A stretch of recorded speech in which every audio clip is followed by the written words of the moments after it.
Queen d8 Scandinavian game number 2. Let us see. This is a game using the next setup, which is fianchettoing the bishop to g7. So let us see. This game is played between Yako, Venko, and with black we have Grandmaster J Duda.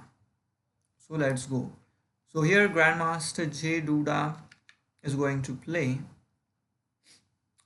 pawn to g6, and this is also quite a comfortable setup. In fact, it's a very good setup which is mentioned in that book. h3, and now let's see how to continue. Fianchetto with the bishop, castle, so very quick development. Knight to c6. Now remember this move, knight to c6, not to d7. If you want you can play, but this setup includes the move knight to c6. This is what these players play, followed by an idea from the King's Indian defense, similar to the King's Indian defense. That is, transfer this knight to e7 at some point. But first, we also fianchetto to the other one, so that's also possible. Followed by e6. This is the move to remember. e6, where this knight can go back to e7. And this is the idea from where it can jump to f5 and it can be more useful. While the bishop is now opened on the b7 to h1 diagonal, and we have a very good game. The opening is well done. Now let's see how we develop the queen and connect the rook so that our complete development is finished. Let's see what happens. White has also brought some pieces in the game. It looks like a Joe Bava London, but we don't have much problems with black. So let's go. Knight f5, bishop. Okay, we could have captured that bishop, but no. And see how this player with black pieces is trying to use those pieces and bring them near the opponent's king. Let us see what happens next very quickly, not going to waste time.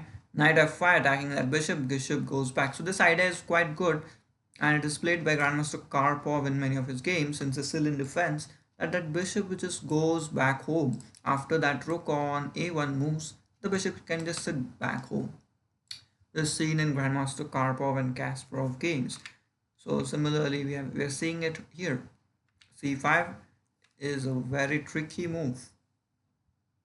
Now the rook is attacking the queen. Queen c7, we can attack that pawn and also this knight. So double attack, we regain that pawn like this. So not a problem, not a blunder from black. And now soon you can see our rooks are connected, all our pieces are developed, and in fact we have brought all the knights near the opponent's king. So this is what developing our pieces means. 22 moves are played till now. And now we can see that the opening is over and we have a great game. Black is aiming towards that square 3 times. So maybe something can happen, let us see. King h7 is also played, h6 and king h7. So that idea is that later you can push these pawns forward if you want and you can march forward. Okay, let us see what happens.